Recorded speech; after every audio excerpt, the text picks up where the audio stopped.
Planning a fishing trip shouldn't feel like a full-time job. With FishingBooker.com, you can find and book the perfect fishing trip within minutes. FishingBooker.com connects you with trusted fishing captains around the world.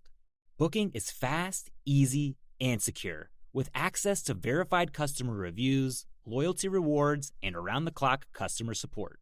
Everything you need to book with confidence is in one place. So head to FishingBooker.com and start planning your next fishing adventure today.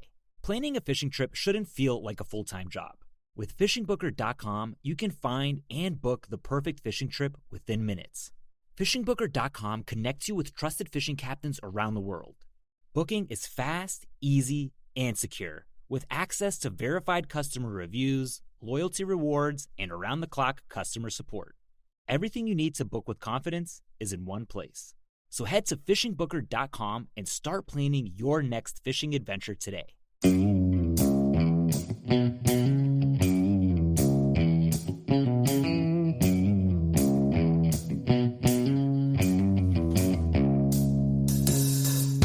right, welcome back to the Survival and Basic Badass Podcast with Kevin and Chuck.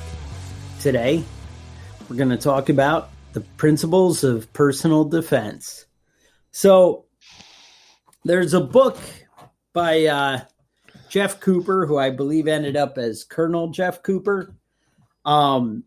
He wrote called Principles of Personal Defense. And, man, he had some great ideas. He's got some other great books. To Ride, Shoot Straight, and Tell the Truth, I think, is another one. And I think that one had come out first and then later this one. But anyway, it's all about situational awareness. And man, just decisiveness and being able to take action when things come up. A lot of times people, you're so worried about doing the right thing and, well, maybe this guy's okay. Maybe this guy doesn't have ill intentions, but you kind of get that internal feeling, where the hairs on your neck kind of stand up when, I'm in a situation. You see a guy and, I know one book, I read it as, they described it as, well, he had shifty eyes, and that's kind of, you want to watch out for the guy with shifty eyes. You kind of can talk to people and after hearing 2 or 3 sentences from them, that there's something shady going on. And I'm not saying with everybody. Right. I'm just saying, notice with some people, you're like, yeah, this guy is really got something going on and some ill intent, the way they move, the way they look around, the way they talk. Mm-hmm. So something to, kind of be aware of and whatever.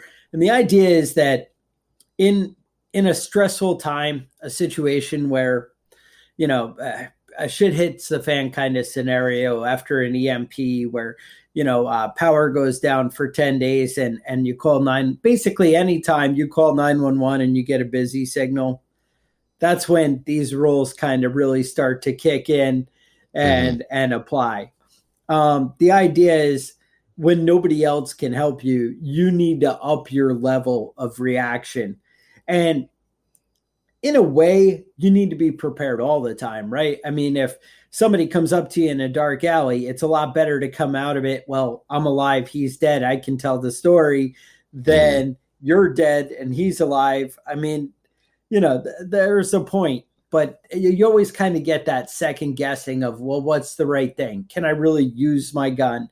Can I, I know when I lived in New York, it was a big thing. You couldn't, pretty much, even if in most states you would be completely justified in a shooting, right? New York, there would be like, well, you had an obligation to kind of retreat and whatever. And more society is judging things by that standard of, well, the benefit of the doubt. Yeah, he was taking your stuff, but is your stuff really worth that much? Is it, is it worth the value of a human life? And I would maybe make an argument, well, it's probably worth more than that human life, but from somebody that's willing to come and take from your family and your hard labor, Yeah. I know in New York, even if somebody breaks into your house, they have to be coming into the room you're in or into your kid's room before you can actually use deadly force justifiably, which is ludicrous. But I mean, that's just New York State. That's how they operate. You know, the law protects the criminal more than the yes. citizen, Well, right? And more, that's our society and culture is, I mean, really, if you have something that others don't, there's a fair percentage of our society now that feels that there's some kind of wrong or evil manipulation going on your part to make that happen. Right. You had to take advantage of somebody else to get what you got. Yeah, exactly. Which is ridiculous. Didn't you climb over other people to get there? Uh-huh. So Jeff Cooper, this book was written in a different time. I know most of the videos I saw him talking about it were in black and white. So, that tells you a little bit. It's been around, and I think they had revised in like 2000 or something. So, that's still 20 years ago, so it's been around. So let's kind of jump in. You seem to have 7 principles, and that kind of sum it all up. And like I said, these are not to meet the societal moral code, whatever. It's not to work within the laws of your state. These are about survival. These are about how to come out of a situation and not be the guy that's dead. And like I said, when you're in the world where 911 isn't answering, these are definitely going to come into play. And I would like to say that they really should come into play all the time, and you deal with the consequences later. But I will say also, I have upped the level of training and practice that I have just to accommodate and work within the law. You know what I'm saying? I have put a great deal of effort into upping my skill just so I can try and comply and give a little bit more. But every second that you give to an attacker is really putting your life in danger, So, waiting for them to say the right things. I know one of the big things in the Navy back in the day there was we had these ridiculous rules of engagement, and they've gotten worse, more and more. Right.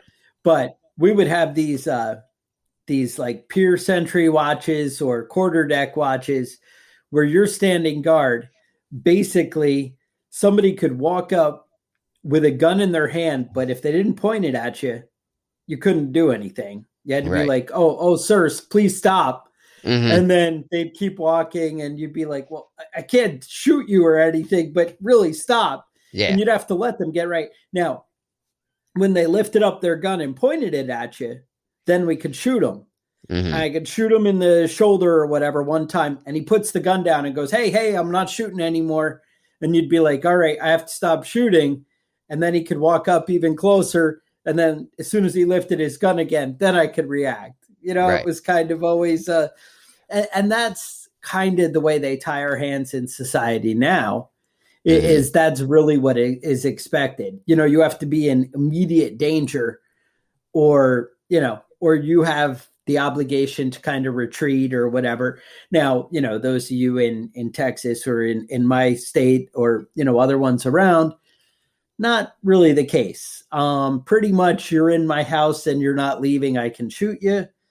And that's, whatever. Now, if they did change it recently where I am, that if they're fleeing, so if they're running out the front door, I'm not supposed to shoot them.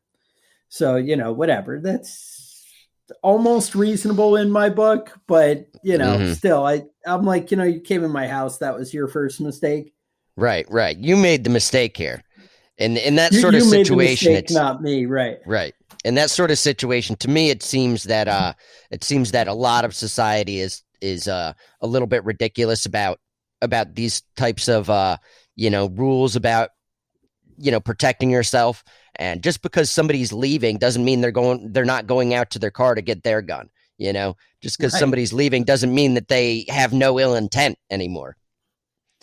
And, you come into my house uninvited and you're taking your own life in your hands.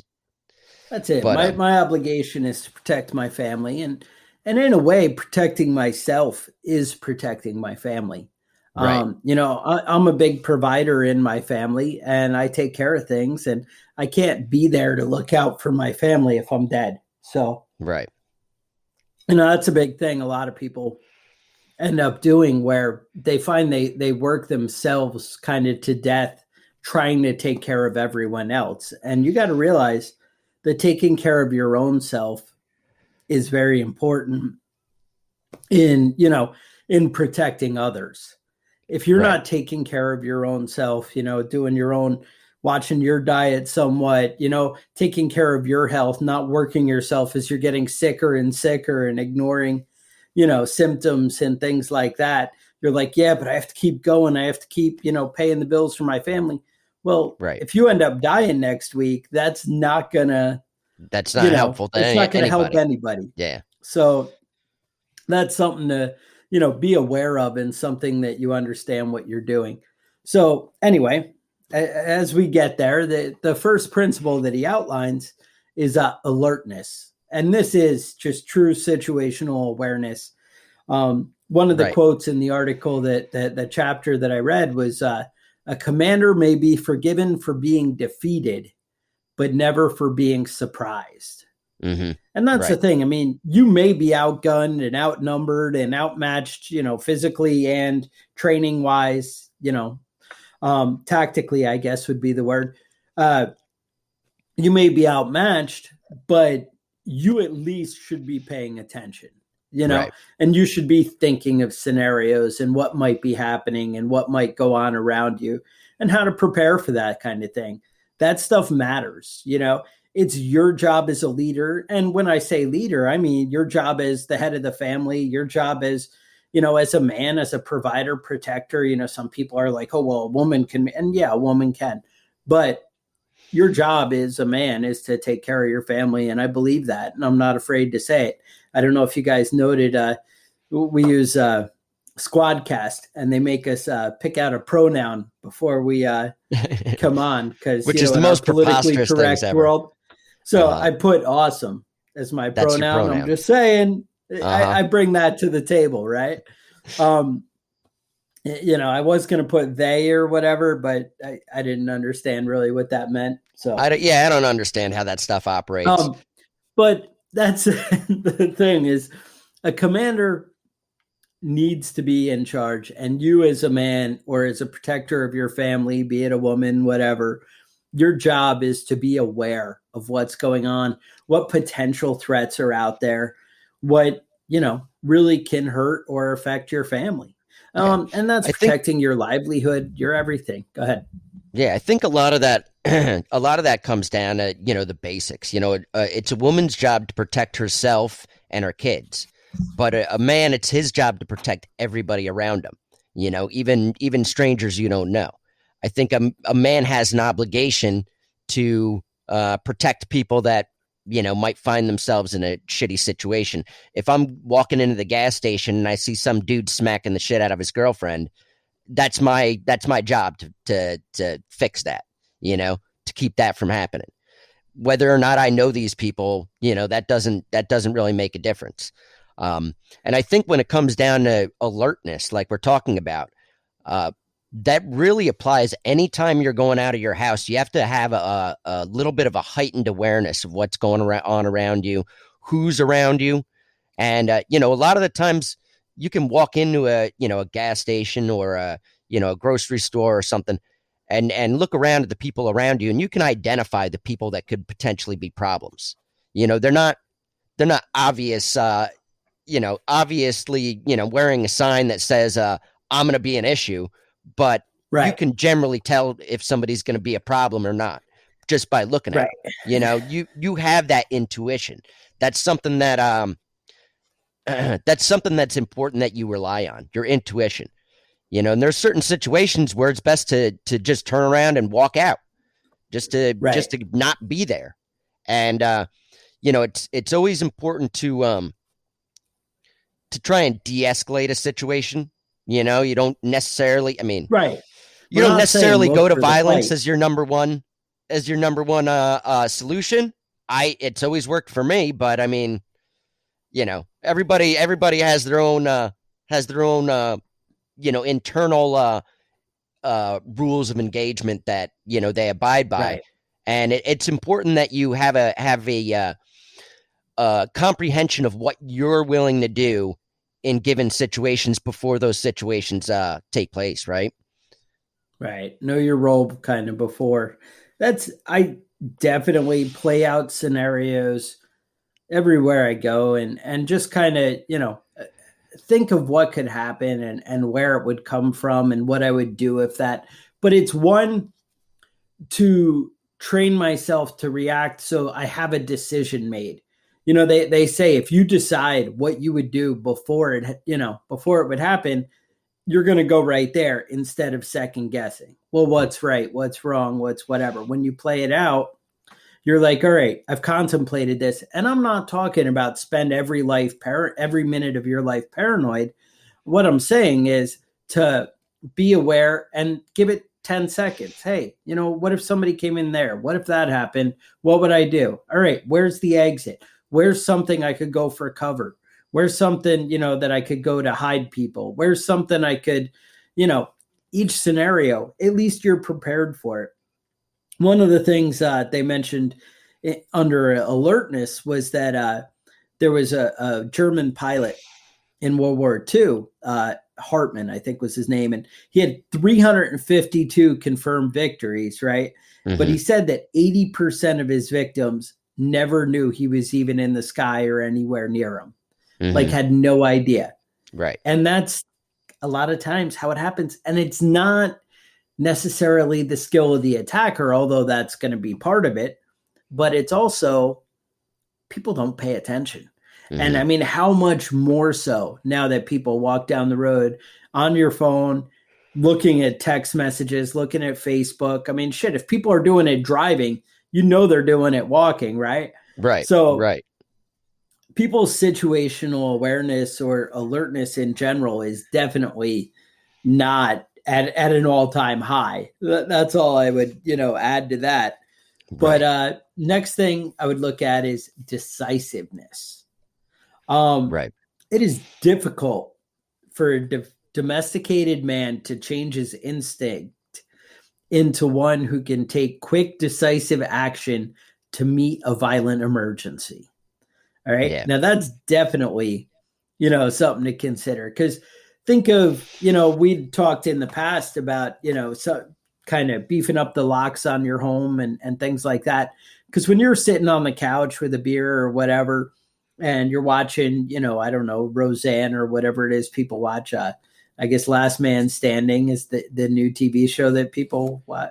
I don't know anything about it. I haven't watched TV. I don't have cable. I don't know what the hell is going on in the world, right? I mean, but anyway, so you're watching that Ruby Ridge documentary on YouTube. Mm-hmm. There you go. All of a sudden your door kicks open and, it's like, what do I do? And you kind of panic and you don't jump up and react right away. And it takes a minute to process the situation. Right. One, that's why we talked about putting a little bit better doors that might buy you a minute or 2 minutes before the guy's standing in your living room. But how many of you have your gun sitting next to you? How many of your gun on your hip or, right next to you? Right. Not all everybody. The time. A lot of people don't. Not when you're relaxed at home. It might even just be, it's up in my bedroom on the desk, or whatever. And not that you need a gun for, your self-defense is the only option. But I'm just saying, we're not always prepared. So decisiveness comes into an issue where you need to be able to take like quick, violent action. And that's something that has been conditioned out of us in society. Mm-hmm. I know one of the instances that come to mind is like on 9/11, right? With the attacks on the planes. People were kind of taught to, let's just let the authorities handle this because I'm just going to get in the way. And, it was only people talking on the ground to their families or whatever, where they're like, oh, no, this is happening everywhere and it's not working out. They don't plan on landing and letting hostage negotiators work it out. That, the one that went down in Pennsylvania, that they were able to say, hey, let's make a decision that we're going to stop this. We're not going to take other people with us, Right. And that's decisive action. Now, it may not have been as decisive as I would have liked. People don't jump up right away and quick, because as things start unfolding, that's the moment that you can kind of, change the outcome, is when you react quickly. When the guys got you all lined up, they frisked you, and you're all standing in the corner and they're all pointing guns at you, it's not the time to, hey, we should do something. We should get out of here. This looks like this is going to end bad. But I feel like as society, we are so conditioned to kind of go along with authority. And sadly, the guy with the gun is the authority, and we just kind of instinctively go into that role of becoming a victim. Right. The next is aggressiveness, or did you want to add anything to decisiveness? No, that's good. So so aggressiveness, it really means taking the initiative. Like we were talking about with alertness, being aware of what's going on, aggressiveness kind of goes along with that. Being aware, making up your mind ahead of time about what's going to happen, and then taking action. A lot of the time people talk about aggressiveness as being assertive, and that's, that's fine. But I think in this situation, it's more of a, taking action before somebody else takes action, or taking action as soon as the situation arises, and not debating with yourself in your own head about how it's going to play out and what you should do, right. In 5 minutes, if things escalate, because once things start escalating, it needs to either be de-escalated. Well, it needs to be de-escalated in one way or another. Right. And I think it's important to have that in your mind before these situations start unfolding. Yeah. I think I ended up kind of combining decisiveness and aggressiveness there somewhere. I kind of segued from one to the other, but it's alertness, decisiveness, aggressiveness. And the other quote I have with aggressiveness is, the best personal defense is an explosive counterattack. And that's, it's overwhelming violence. That's aggressiveness. And when you bring that, when what is it in Casino with Joe Pesci, and takes the pen and stabs the guy in the back and whatever. It's nobody's expecting the over the top like that. Right. There was an episode of The Sopranos somewhere along the way, and they're in Jersey or something, and it's a union construction crew, and they're sitting under an overpass taking a break, and they're all hanging out, bullshitting about something or another. And somebody says something about somebody's sister or something, I don't even remember the details, but, and the guy's kind of sees the guy's rage in his face, when he says something, he's like, oh shit, I just stepped in it. And he ends up, he's like, hey man, I'm really sorry. Oh no, don't worry about it. No, it's cool. Don't sweat it. Yeah. And then, but 30 seconds later, he smashes a bottle across the guy's face, and that's aggressiveness. Nobody expects that kind of reaction. People expect the slow, subtle, hey, and they put their fists up and come on, or, they point the gun. If you move, I'm going to shoot you. That's not aggressiveness. Right. That's violence, but it's not aggressive. It's, aggressive is when you just kind of explode with action. And then, that segues into speed as the next thing, and being able to react quickly. And that's where your handgun training, your time on the range comes into play. The quick draw, the practicing, the draw, and, can I get up from sitting down and get on the target? Can I acquire new targets quickly? Speed, overwhelming strength is of no importance if it is not brought to bear before it is preempted. Now think about that. Before it's preempted, That's the thing. If you're not quick enough and they have time to react, then it's all kind of pointless. It doesn't really matter. But I mean, I think that's kind of, self-explanatory.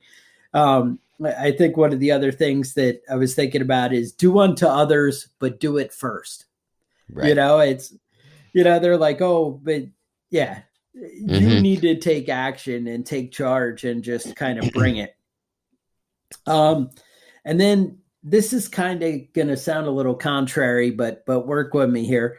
The next one is coolness, self-control, being able to play your moment. Sometimes, if you see the 10 guys standing there, attacking a child, right? You're like, oh, there's 10 people and they're all standing around in a circle and they're bullying a child. Your rage will kind of overcome you and I have to go do something and you run out and you end up just getting yourself shot, but by being patient and taking a time and looking for the right opportunity to where you can win is, a whole different level.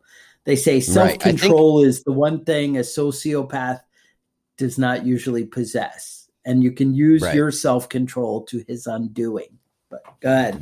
Right. That's intelligent. I know, a lot of the time when you get into a fight with somebody, people in general get tunnel vision. You get very focused on the one person in front of you.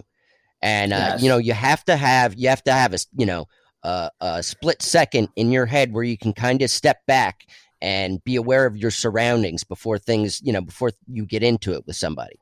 You might be looking at one person right in front of you that you're yelling about and not aware that two of their friends are, standing 15 feet behind you, and watching things unfold. You have to be aware of your surroundings before you start taking serious action. And I think, coolness, keeping a level head, that's really important when it comes to these sorts of situations. Where you might see yourself or see something taking place and you feel like you have to do something about it immediately and before it gets worse. But you have to be aware of your surroundings and you have to be aware of what's going on and you have to keep a level head where, like you said, you don't just charge into something like that without making a plan. And, when it comes to 5 people or 10 people beating the shit out of you at the same time, it kind of gets to be like a soccer match where your head's the ball, So what my suggestion is, that's not a place you want to be, right? What my suggestion is, if you find yourself in that situation where you're fighting more people than you can handle, what you have to do is just focus on one person.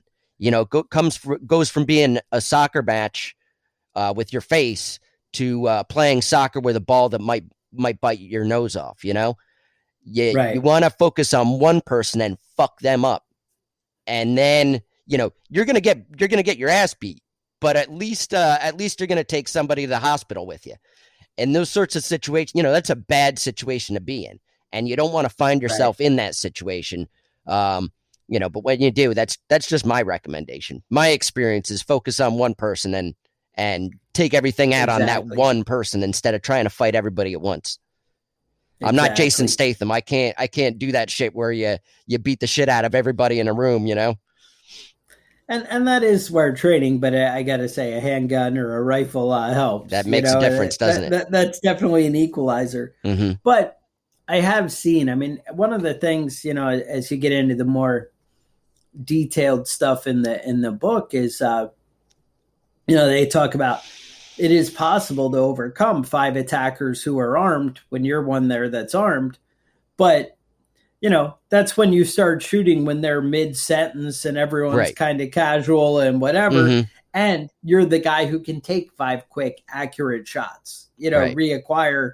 And it's going to take training. It's going to take some effort and time. But even when you're against 1 or 2 people, having that quick action and is going to, make a difference. And that leads us to our next one, which is ruthlessness and being able to. Now, the way they started ruthless is anyone who will willfully and maliciously attacks another without sufficient cause deserves no consideration. Now think about that. I mean, that really, how many times are we like, well, it's not appropriate to just shoot this guy just because he's coming up for my wallet? I mean, I don't even know if he'd really hurt me. So no, that's not an excuse, and when it comes to your survival, giving them the edge instead of the quick reaction, it could be your undoing. Let your attacker worry about his own life, right? I thought that was an interesting phrase. Let your attacker worry about themselves. Yeah. Because you're like, hey, what if this guy's got a family? What if this guy's just trying to feed his babies?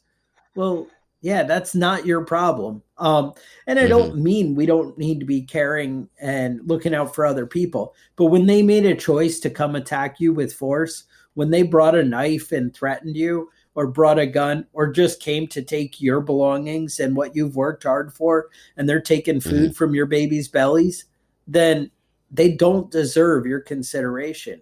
And that's, that's their problem, not yours.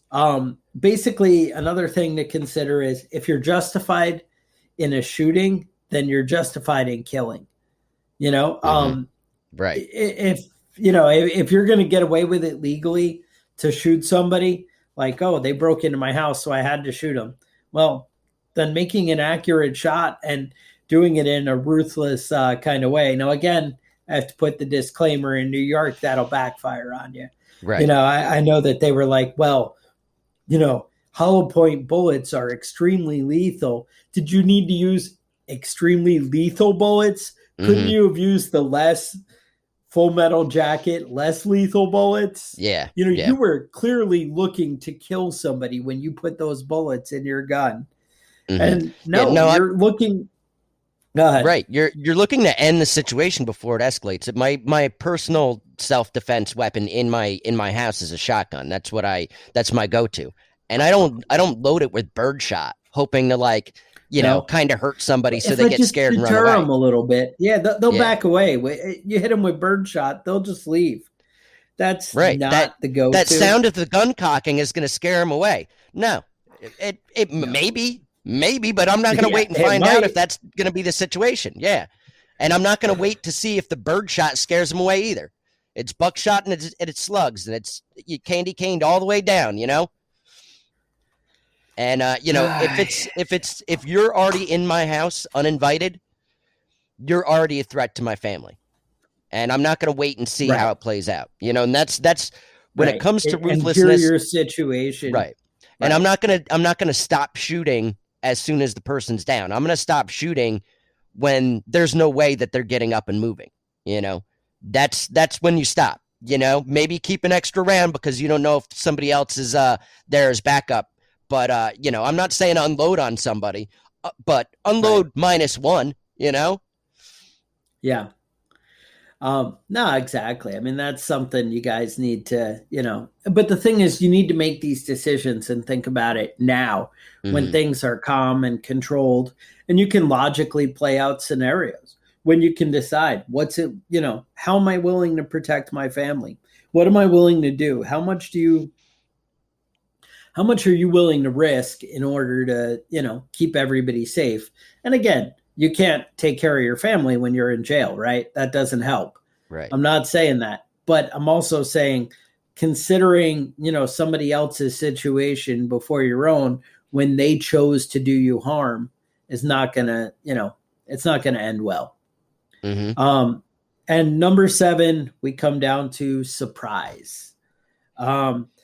It says there can be no strategic surprise in defense, right? Because you're defending. So it kind of the situation is already oxymoron kind of thing. But you can achieve tactical surprise. And that's what I'm talking about when, the guy smashes the bottle on his face, whatever. The guy didn't see that coming.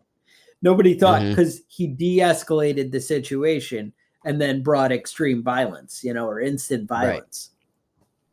And and I think that's what surprise is, it's that instant violence, that instant reaction, somebody might, be looking at you thinking that they can bully you or, push you around and get you to comply with them.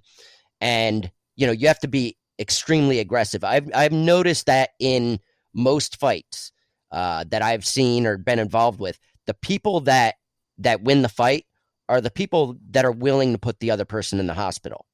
You know, Right. Some people want to like restrain the other person, or or back away or whatever. That's going to get your ass fucked up. You need to be the one that's aggressive. I know that when Patton arrived in North Africa. Okay. When Patton arrived in North Africa, Rommel was studying his tactics, and what he said was, "I'm going to attack him and push him into the sea before he does the same to me." You have that. You have both. Right. You have to be aggressive in those sorts of situations. You can't rely on your opponent to set the standard of how things are going to take place. You need to be in control of that. Exactly. How often do you see a fight play out where even with 2 or 3 attackers, when you see a guy defending himself, he's throwing 3 or 4, blows to the cheek or to the stomach or the side. But could you imagine 5 blows to the chest or 1 blow to your throat? Mm-hmm. Which one is going to be the one that stops you? But yet, right. What are we more likely to do psychologically? Right? Mm-hmm. You're a lot less likely to punch somebody in the throat and, end the fight, or jab your thumb in somebody's eye hole.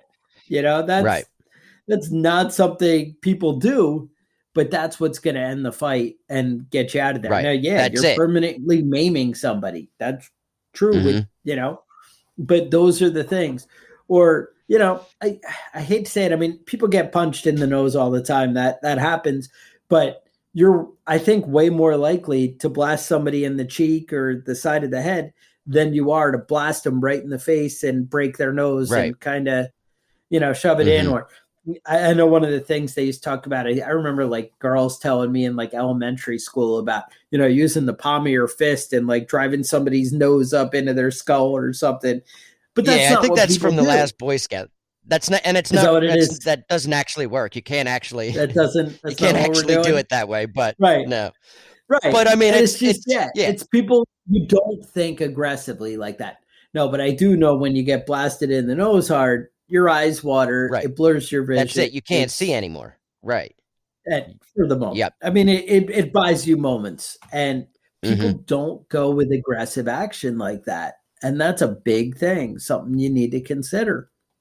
So be aware, start thinking about these things before you end up in that situation. That's what's going to end up, really, changing the outcome. That's how you're going to protect your family. That's how you're going to take care of things. Waiting to see, maybe this shifty guy, really just wants to, get directions to, the neighbor's house or something, but maybe you should just shoot him in the eye. I mean, it could go either way. Now, I'm not saying somebody comes to your door trying to sell you encyclopedias that you just whip out the gun and shoot him in the eye before he has a chance. I'm saying trust your gut. I'm saying when things seem like they're really suspicious, be on guard and be ready to react. Be, ready to take aggressive, violent action.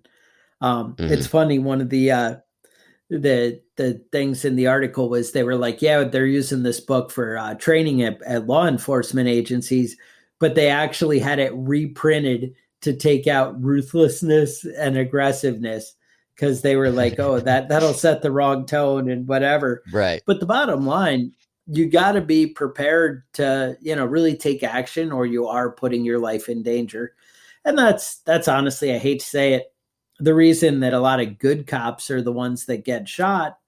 And it's not because they're willing to give more of a chance. And I mean, good as a good person, because you give people more of a chance and more of a benefit of the doubt. And well, I'm trying to help you. And it's the ones that are crazy and just kind of shoot people for the hell of it. But again, that's where that coolness comes into play too.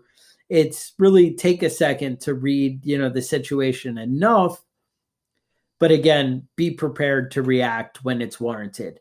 And when you look at and you understand what the signs are, that's when you're going to be able to, really take the appropriate action. So that's what I got on that. What do you think, Kevin? I think that, I think that sounds pretty good. I think that a lot of these situations, you go through your life every day and don't encounter, a bad person trying to do you harm, right? Until you do, exactly. Until that person does show up. And, it's like I always, like I was saying earlier, it's a lot easier to just turn around and walk away. There's no reason to, get into an argument, get into a fight with somebody you don't know. Right. That's not what we're talking about. This is what we're talking about is when somebody's intending on doing you harm, whether or not, if you step on somebody's foot, it's easy to apologize to them. It doesn't cost you anything. Right. That's not what we're talking about. We're talking about when somebody's aggressively coming towards you to take what you have or to do you harm. Yes. That's what we're talking about. Also, this is for entertainment purposes only. I'm not suggesting you go out and fuck people up, but and be like, well, Kevin told me to shoot somebody in the eye. Yeah. It'd be a lot cooler if you did, but I'm not suggesting it was really you me. Do that. Right. Right. It happens. But that's, that's what you got to realize is, we're not, the thing is, there's always the unexpected. You never know how a fight is really going to end until it ends. Look at Chris Kyle, amazing sniper guy, badass, whatever. And then somebody takes him out where it's completely unexpected. It's always possible. If you can avoid a confrontation, that's the right choice. But when a confrontation finds you and it's unavoidable, you need to be able to react quickly and take action. There's no reason to get stabbed or, injured when you could just de-escalate it by apologizing. Being a hothead or a jackass is not going to help anybody. It's not going to help your family. It's not going to help you. It's not going to make your life easier. You need to, decide what's right and take action, but act when it's time to act. Consider things before you react. That's all. So we did actually record this podcast for YouTube. So you could check this out, watch this video, and you're probably like, well, I just listened to this, so I don't know that I want to, sit through it all again, and that's okay. But what I would say is if watching it on YouTube or having it go on in the background while you're doing other things in the shop or whatever, you want to do that. You want to just see kind of what Kevin and I look like, what's going on, find out how the sausage is made. You could check it out on YouTube. The channel is Prepping Badass. This video is probably going to be Principles of Self-Defense. If you watch the video and you see this cool banner behind Kevin that has our badass logo, you can get cool gear like that. He's modeling it right now. You could get cool gear like that at preppingbadass.com. We have t-shirts and all kinds of fun things. Also, you can email us with questions, concerns, show topics, preppingbadass@gmail.com. And if you enjoy it, you can also support us on Patreon at patreon.com/preppingbadass. We have a Facebook page and a Facebook group. People keep telling me they're trying to sign up and not getting approved, or I don't know what. I don't know. I approve anybody I see. I don't really care. I'm pretty easygoing. So I don't know what the deal is, but anything we see, we're working on it. Also, we did get a new shipment of patches, finally. I blame Kevin.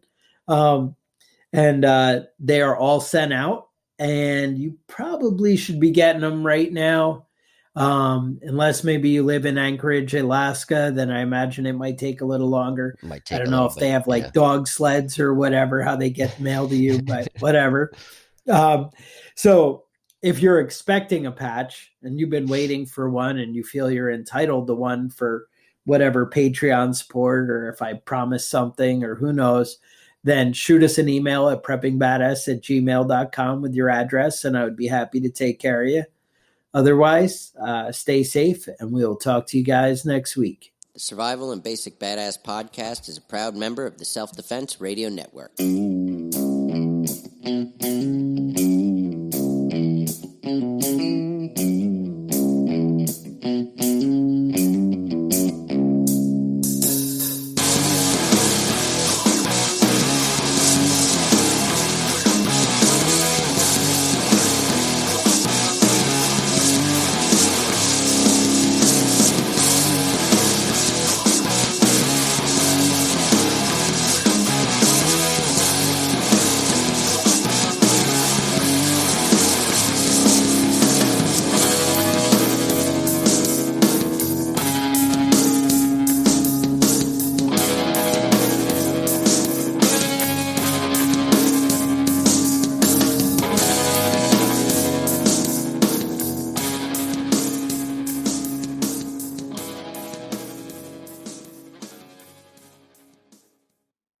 Planning a fishing trip shouldn't feel like a full-time job.